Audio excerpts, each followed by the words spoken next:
Ayo. Assalamualaikum warahmatullahi wabarakatuh. Selamat siang semuanya. Jadi di kali ini kita akan menjawab beberapa soal yang telah kita diskusikan. Mungkin untuk soal pertama yang akan dijelaskan oleh Desta Aldi. Untuk soal pertama, jelaskan bagaimana simbol, upacara, pakaian atau aspek budaya lainnya yang dapat diamati dan nilai-nilai mendasar yang ada di sebuah organisasi. Menurut saya, jawabannya adalah anggota-anggota organisasi menciptakan dan mempertahankan perasaan yang dimiliki bersama akan suatu realitas organisasi yang berakibat akan suatu perubahan pemahaman yang lebih baik terhadap nilai sebuah organisasi. Inti dari asumsi ini adalah nilai yang dimiliki organisasi. Nilai merupakan standar dan prinsip-prinsip yang terdapat dalam sebuah budaya. Penggunaan dan interpretasi simbol yang sangat penting dalam budaya organisasi. Di saat seorang memahami simbol tersebut, maka seorang akan mampu bertindak menurut budaya dari organisasinya. Gimana menurut kalian, ada tanggapan apa? Enggak, kalau ada tanggapan ayo dibahas yuk. Apa nih dari Anggi dulu? Ada nggak Anggi? Mungkin menurut saya yang disampaikan oleh Desta Aldi memang cukup bagus, tapi sedikit ingin menambahkan di dalam penjelasan tersebut lebih baik ini ya kayak memberi sebuah contoh kayak agar lebih tahu apa sih caranya agar mereka itu tahu simbol-simbol dalam organisasi tersebut gitu. Oh gitu. Kalau menurut Mipta gimana Mip? Ada tanggapan nggak Mip?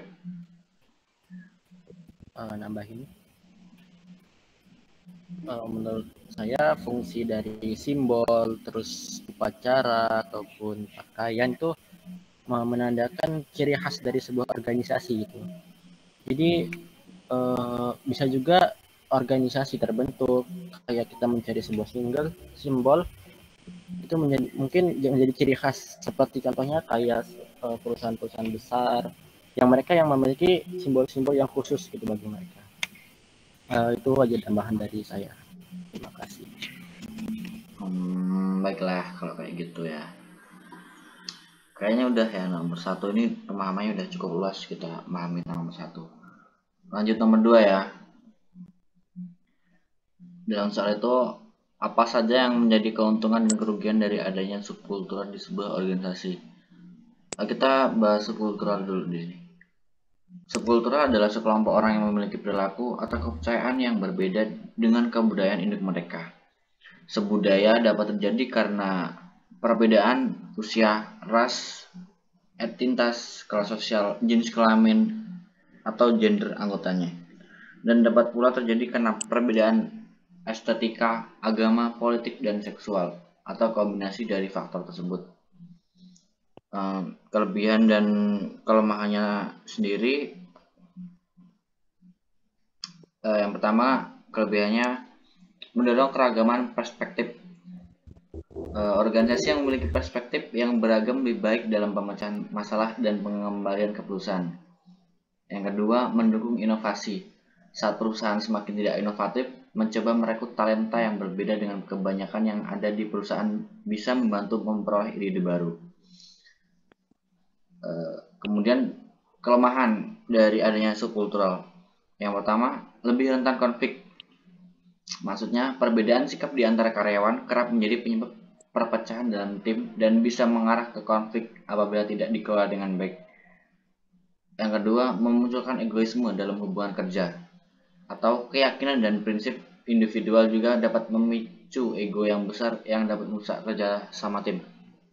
Ada tambahan nggak dari kalian berdua dari penjelasan tadi itu? Aku sih mau bertanya. Menurut Aldi sendiri, ini kan tadi kan ada konflik antara karyawan. Aldi sebagai manajer atau pemimpin di dalam perusahaan tersebut misalnya ini. Bagaimana tanggapan Aldi kalau melihat sebuah karyawan ada konflik antar karyawan yang agar agar suasana perusahaan tersebut agar lebih baik, itu tangkap Aldi gimana? Ya, saya sebagai manajer harus lebih bijaksana dalam mengatur hal tersebut, masalah tersebut, atau permasalahan dalam sebuah organisasi. Misalnya nih, saya akan diskusikan antara kedua pihak yang dalam permasalahan, lalu mencari sebuah jalan keluar agar permasalahan tersebut merasa dapat diatasi oleh kedua belah pihak tersebut dan sama-sama menjadi timbal balik, menjadi keuntungan dalam perusahaan tersebut. Begitu, Mbi? Sedikit menambahin ya Aldi. Ya. Kalau menurut aku sendiri, kalau ada antar karyawan yang ada konflik ya, kita kan sebagai manajer gitu, lebih baik kita pertama itu kita memanggil dua orang yang bersangkutan yang ada konflik. Lalu kita tanya terlebih dahulu masalah yang apa yang terjadi sama mereka itu, sama para karyawan yang membuat mereka menjadi konflik gitu. Habis itu kita beri peringatan agar lebih baik didiskusikan daripada dengan cara kekerasan seperti itu. Mungkin gitu ya. Dari Miftah gimana? Kalau dari saya sendiri mau nambahin ya. Di sini mungkin subkultural itu ada poin plus dan poin kurangnya juga. Seperti kalau kita startup yang pemula, orang yang merintis dari awal, mungkin itu orang-orang dari berbagai daerah itu mempunyai inovasi ataupun ide-ide yang kreatif gitu. Jadi salah satu poin plusnya kayak gitu, dari pencampuran antara A, B, C, D, E, F, G, kemudian kita bisa menjadikan ide-ide dari mereka ini menyatu gitu, dan terciptalah sebuah inovasi yang baru gitu. Mungkin itu poin plusnya. Kemudian kerugiannya ya seperti pada umumnya pasti terdapat konflik-konflik itu antara si A, si B, dan si C, dan itu semua pastinya untuk menghambat gitu, entah dalam produksi ataupun kenyamanan pekerjaan, seperti itu aja. Ya, mungkin seperti itu. Jadi seperti itu ya, dari kalian dalam tanggapan nomor 2 tadi itu. Ya. Bisa lanjut ke nomor 3 ya. Apa yang Anda pahami tentang modal sosial organisasi atau perusahaan apa saja yang memiliki tingkat modal sosial tinggi, dan organisasi atau perusahaan apa yang memiliki tingkat modal sosial yang rendah?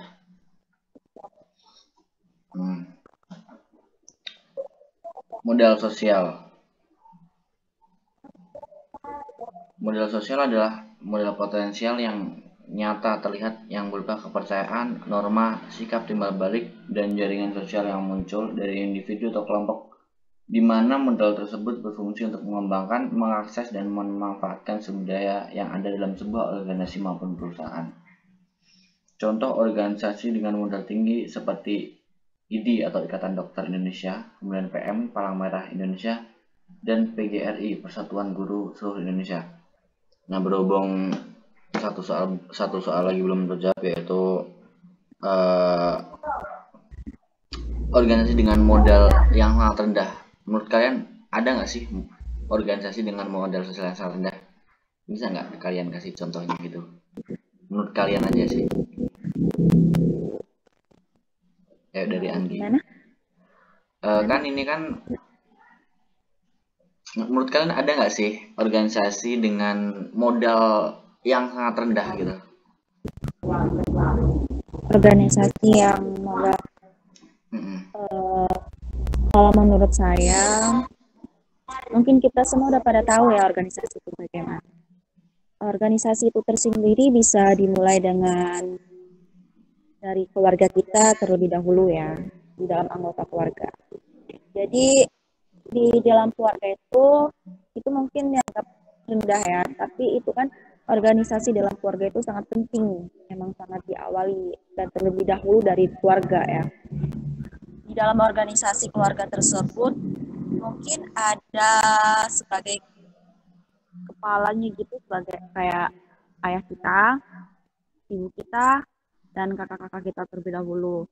Jadi kita sebagai anggota atau ya sebagai anggota kita harus saling saling menjaga saling menjaga Berarti dulu kayak kapabilitas ini ya, kapabilitas yang muncul dari kepercayaan umum ya, yang menciptakan pertemanan, kemudian kepercayaan, kemudian iya rasa kasih sayang gitu ya. Iya. iya gitu Aldi. Hmm, dari Mipta ada tanggapan nggak, Mip? Soal nomor 3 itu. Tadi modal sosial ya, ya saya sependapat sama Anggi tadi. Modal sosial itu ya yang pertama ya apa namanya, jaringan, terus orang-orang di sekitar kita, keluarga maupun teman, dan mereka pun bisa jadikan modal. Misal kita membuka bisnis di bidang fashion gitu, kita yang pertama kita tuju itu pasti teman kita, keluarga kita duluan, dan itu pun menjadi modal awal yang sangat penting gitu untuk perkembangan bisnis kita. Dari entah teman kita kemudian menawarkan kepada temannya lagi, kemudian temannya lagi menawarkan pada temannya, ataupun keluarga kita gitu. Seperti itu. Mungkin kuncinya itu lebih ke ini ya, lebih berkomunikasi dan beradaptasi kepada lingkungan ya. Iya benar. Jadi orang sekitar kita itu bisa berpengaruh besar kepada bisnis yang kita mulai. Ya. Itu ya tanggapan nomor 3 ya. Lanjut ke nomor 4 itu apakah menurut Anda budaya birokrasi akan kurang berorientasi pada karyawan daripada budaya klan? Jelaskan. Menurut saya tidak. Menurut saya tidak. Karena yang saya tahu budaya birokrasi merupakan sebuah sistem atau seperangkat nilai yang memiliki simbol orientasi, nilai keyakinan, pengetahuan, dan pengalaman kehidupan yang terinternalisasi ke dalam pikiran. Sedangkan budaya klan adalah budaya yang menciptakan lingkungan kerja yang cenderung ramah dan bersahabat. Menurut kalian kayak gimana tuh tentang budaya klan pada karyawan? Budaya klan pada karyawan. Mungkin kalau menurut saya ya, mungkin kedua budaya tersebut memang perlu dalam perusahaan. Tapi untuk lebih tepat dari kata berorientasi itu sangat sangat ini ya, sangat utama pada budaya birokrasi. Kalau menurut aku sih gitu. Karena kan dari kata berorientasi tersebut itu kan memiliki kebutuhan atau untuk beradaptasi dan ketabahan, tekad kerja keras dan bertanggung jawab seperti itu menurut aku. Gitu ya. Ada tambahan lagi nggak dari Miftah? Panggil lagi. Menurut saya juga kurang setuju sih benar kata Aldi tadi, karena karyawan ataupun pegawai itu kalau tempat pekerjaannya juga nyaman, mereka juga akan betah. Nah, dan apabila karyawan tuh betah, produksi kita juga kan akan lancar gitu, tidak terhambat dengan entah mereka yang terganggu karena lingkungan pekerjaan yang kurang memadai ataupun karena sesuatu hal yang kurang membuat mereka nyaman itu. Jadi kenyamanan itu penting. Saya lebih setuju budaya klan, menciptakan lingkungan kerja yang cenderung ramah dan bersahabat. Oh iya. Lanjut nomor 5 ya. Mengapa kepemimpinan berbasis nilai begitu penting bagi pengaruh budaya? Apakah tindakan simbolis berkomunikasi lebih banyak tentang nilai-nilai perusahaan daripada pernyataan eksplisit? Jelaskan. Menurut saya sangat penting karena kepemimpinan meliputi proses mempengaruhi dalam menentukan tujuan organisasi, memotivasi perilaku pengikut untuk mencapai tujuan. Dalam mencapai tujuan yang telah ditetapkan sangat tergantung pada kewibawaan dan tanggung jawab. Ada jawaban tidak? Ada jawaban yang menentang juga menurut saya. Ada juga tidak. Menurut saya tidak. karena fungsi simbol dari keseluruhan bentuk arsitektural, yaitu adalah bagian menghidupkan tanda-tanda material dari dan simbol merupakan salah satu cara manusia untuk berkomunikasi yang membuat ide. Simbol juga sebagai tanda kehadiran yang absolut berdimensi horizontal, imanen, dan vertikal transenden. Ada tanggapan nggak menurut kalian tuh dari soal nomor 5 tersebut?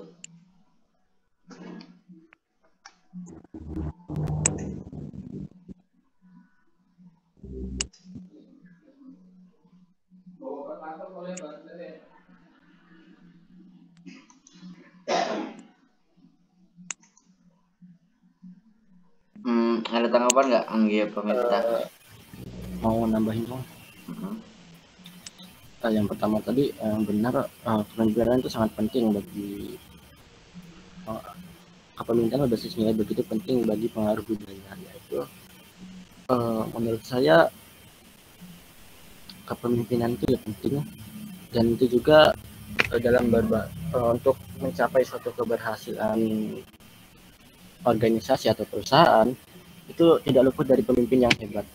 Jadi bukan dia yang hanya cenderung ke kiri atau ke kanan, tapi bagaimana menjadi pemimpin yang mengikuti budaya dan juga dapat mengayomi bagi semua bawahannya ataupun teman-teman perjuangannya. Terus tindakan simbolis berkomunikasi lebih banyak tentang nilai-nilai perusahaan daripada pernyataan eksplisit.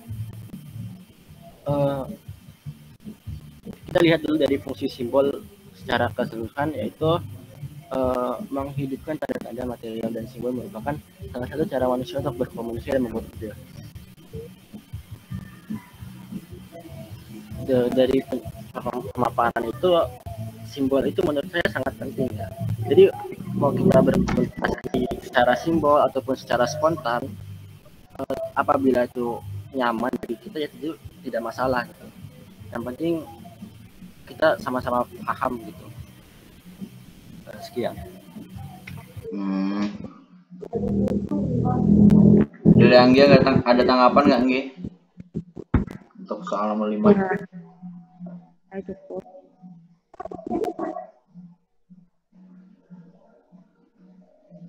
Cukup ya Anggi ya?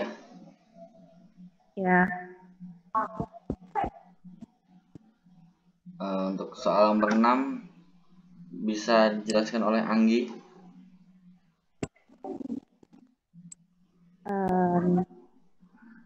Nomor 6, apakah ini soalnya gini, apakah Anda menyadari situasi di mana Anda atau seseorang yang Anda kenal dihadapkan oleh dilema etika, seperti didorong untuk mengelembungkan akun pengeluaran? Apakah menurut Anda keputusan orang tersebut dipengaruhi oleh perkembangan moral individu atau oleh nilai-nilai yang diterima di dalam perusahaan? Mungkin kita ambil dari dilema etika. Sebelumnya kalian udah tahu nggak dilema etika itu apa? Apa itu, Wi?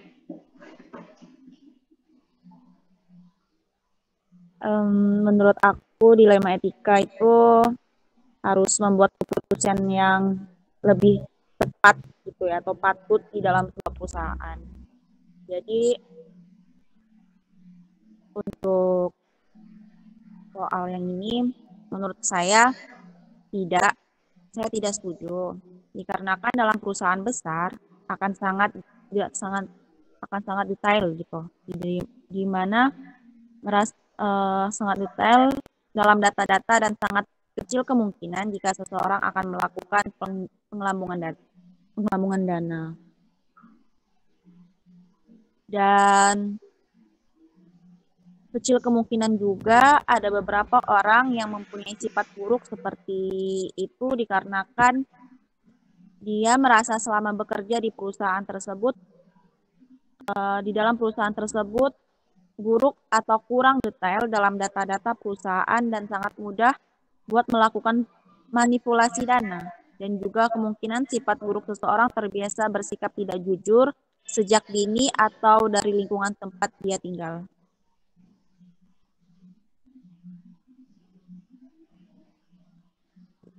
gitu ya. Berarti kalau kita dalam dilema itu mau nggak mau kita harus membuat keputusan ya. Jadi dalam soal nomor 6 itu gini. Sebelumnya kalian tuh tahu nggak sih apa dari maksud dari soal nomor 6 ini? Apa itu nggih? Jadi gini, ini misalnya ya, ada sebuah perusahaan, bentar nih. Jadi dalam sebuah perusahaan itu ada seorang karyawan yang sudah lama bekerja di perusahaan tersebut. Misalnya nih,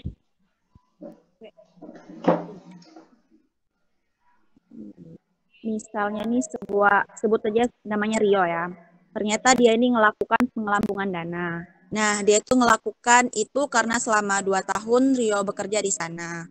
Dia tahu etika di perusahaannya buruk, gak bakal ngecek secara detail dan gampang buat melakukan manipulasi dana. Menurut tanggapan kalian gimana dalam masalah seperti itu?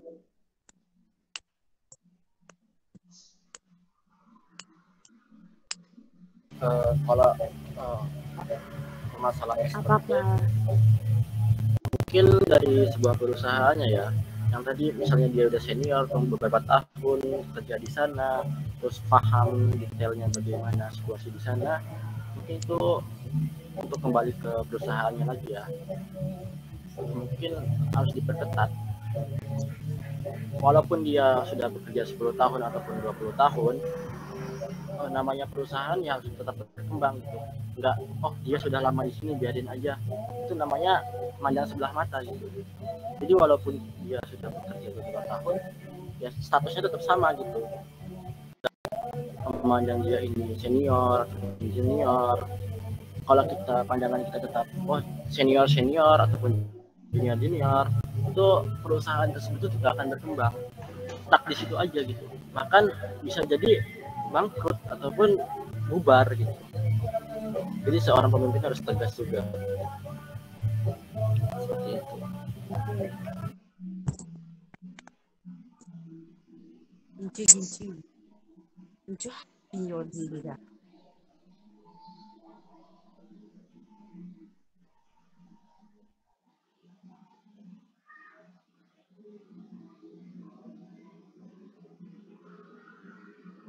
Menambahin juga ya, tadi kan dilema etika. Sebenarnya kayak kita memperkerjakan keluarga sendiri gitu di perusahaan kita, itu pun terkadang kita mau menyuruh dia segan, tidak menyuruh keenak sama karyawan yang lain. Itu seperti itu juga contoh dari dilema etika.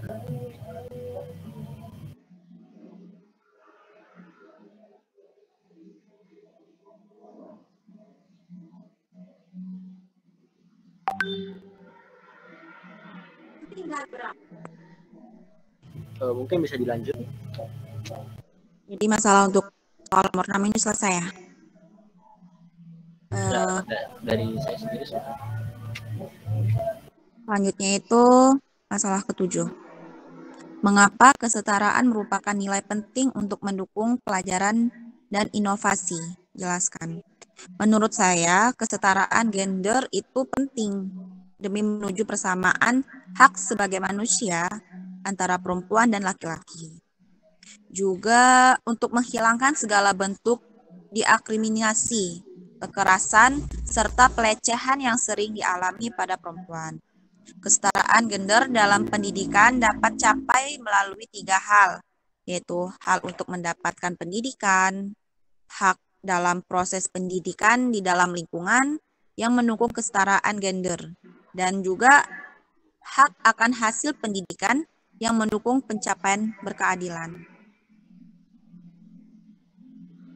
Menurut saya seperti itu. Apakah ada tambahan untuk soal permasalahan nomor 7? Mau nambahin. Menurut saya kesetaraan itu ya memang sangat penting. Bahkan Ya. di atasnya penting lagi itu. Karena dilihat dari sejarah kita, Ibu Kartini itu kan seorang wanita Dan dulu itu wanita itu ya wanita yang cuma sekedar kasur, sumur, dan dapur. Mungkin Ibu Kartini itu menyadari bahwa wanita juga perlu gitu untuk belajar, bahkan setara bahkan lebih dari seorang lelaki gitu. Dan juga dengan pembelajaran yang setara, bahkan sekarang ini banyak peran-peran wanita dalam bidang bisnis ataupun politik yang berperan penting gitu. Jadi pembelajaran yang kesetaraan pembelajaran itu sangat penting.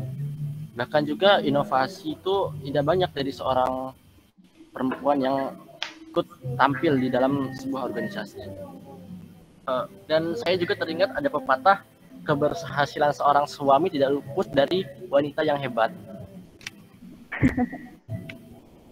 Ya, mantap. Saya setuju dengan tanggapan itu.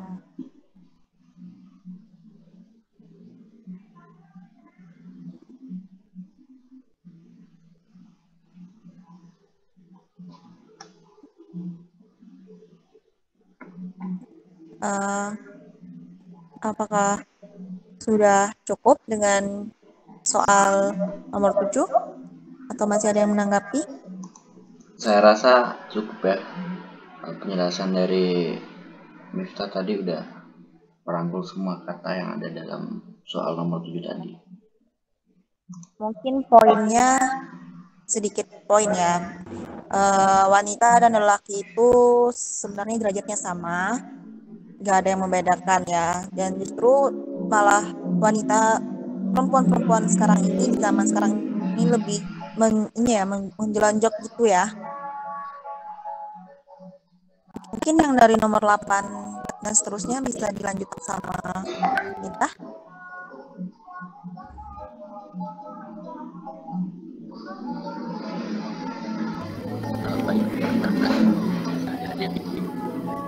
Saya lanjut ya. Nomor 8, apa pentingnya tentang sebuah pernyataan kepemimpinan dan tindakan untuk mempengaruhi nilai-nilai etika dan pengambilan keputusan dalam suatu organisasi? Menurut saya pribadi, seorang pemimpin itu harus memiliki kewajiban dan moral yang disebut dengan etika kepemimpinan.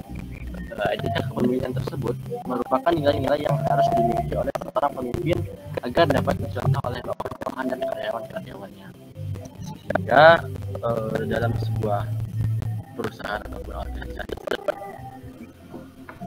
berjalan dengan lancar dan tidak komunikasi tetap berjalan. Sekian dari apa ada tanggapan dari lainnya?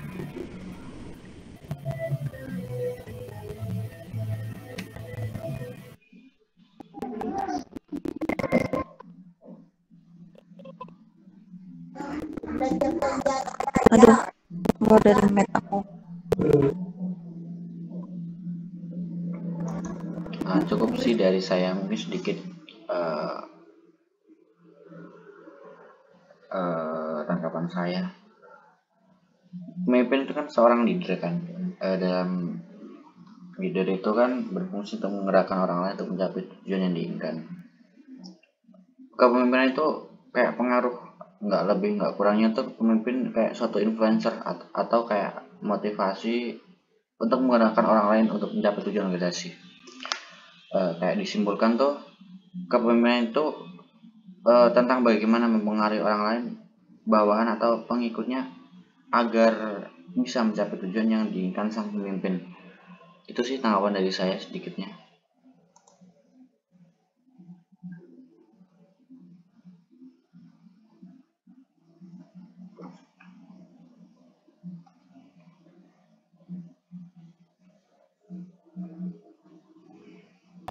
Terima kasih telah menanggapi. Saya lanjut ya. Bagaimana pemangku kepentingan internal mempengaruhi pengambilan keputusan etis dalam suatu organisasi? Menurut saya, setiap pemangku kepentingan mewakili kepentingan yang berbeda. Dalam beberapa kasus, kepentingan mereka sering bertentangan. Hal tersebut dapat merugikan dan menimbulkan dilema dalam pengambilan keputusan. sebuah perusahaan dikatakan sukses jika dapat mengelola dan menjalankan mereka dengan cara yang optimal dan menguntungkan. Maksudnya itu apabila seorang manajer dan karyawan itu memiliki kepentingan yang berbeda, itu juga dapat menimbulkan dilema bagi sebuah perusahaan gitu. Entah siapa duluan yang harus dituruti, entah dia manajer ataupun karyawannya dulu yang mau dituruti. Dan di situ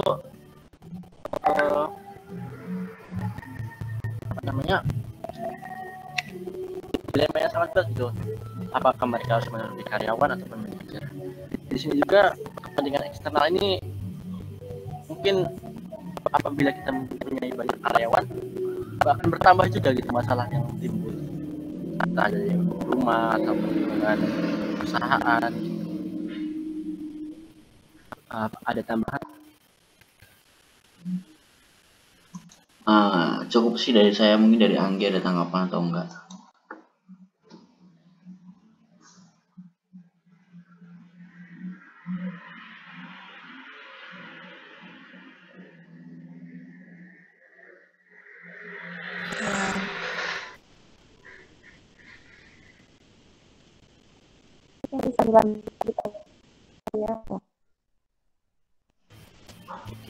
Lanjut nomor 10. Kode etik telah dikritik karena mentransfer tanggung jawab atas prestasi karyawan individu. Saya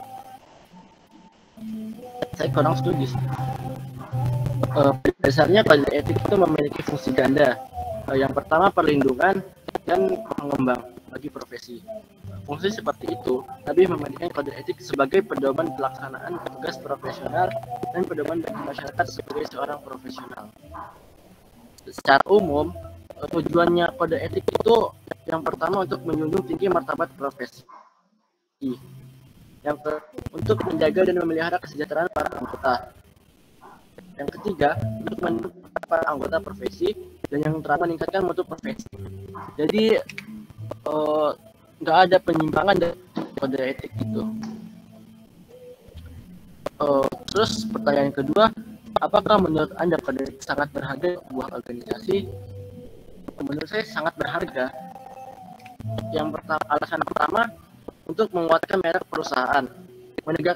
Artinya menegakkan kode etik dapat menguatkan merek perusahaan sebagai organisasi bisnis yang menjalankan praktik bersih dan berintegritas.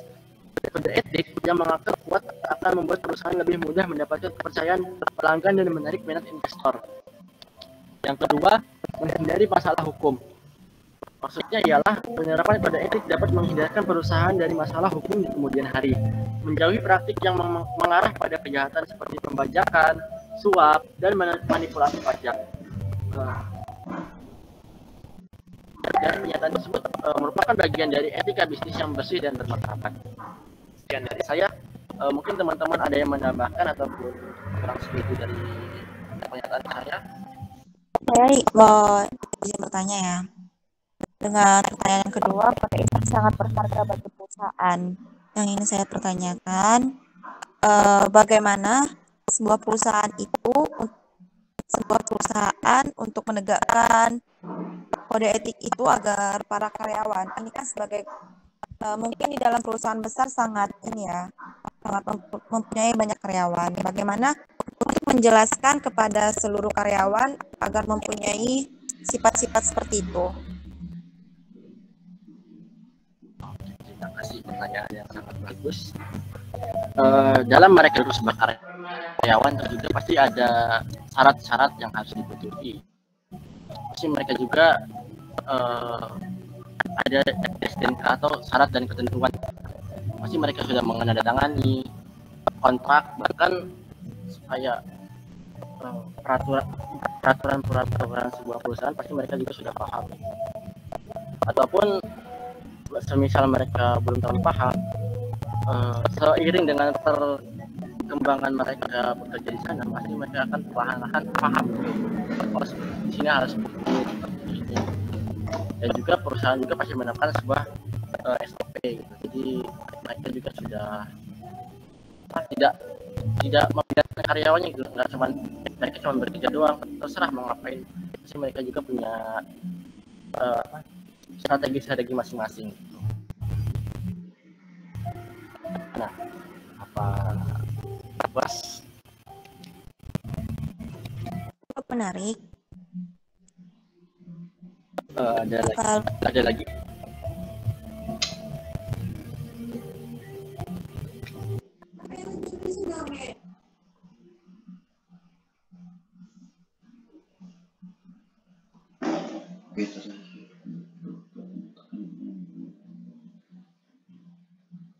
Cukup. Kecuali saya cukup. Cukup tanggapan dari saya, mungkin sudah selebihnya itu tadi.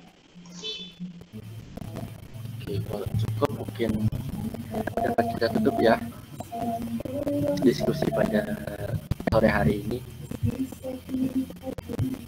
Saya kembalikan kepada saudara Anggi. Terima kasih atas penyampaian yang telah disampaikan oleh Miftah. Mungkin itu ini ya soal diskusi yang terakhir, dan mungkin itu sebagai penutup kita. Sebelumnya saya berterima kasih kepada saudara Miftah dan Aldi yang telah meluangkan waktunya untuk memecahkan sebuah masalah atau diskusi yang telah kita bahas pada siang hari ini.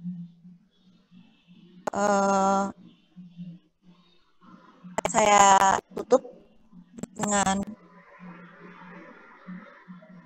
alhamdulillahirabbil alamin. Saya akhiri, wassalamualaikum warahmatullahi wabarakatuh. Waalaikumsalam warahmatullahi wabarakatuh.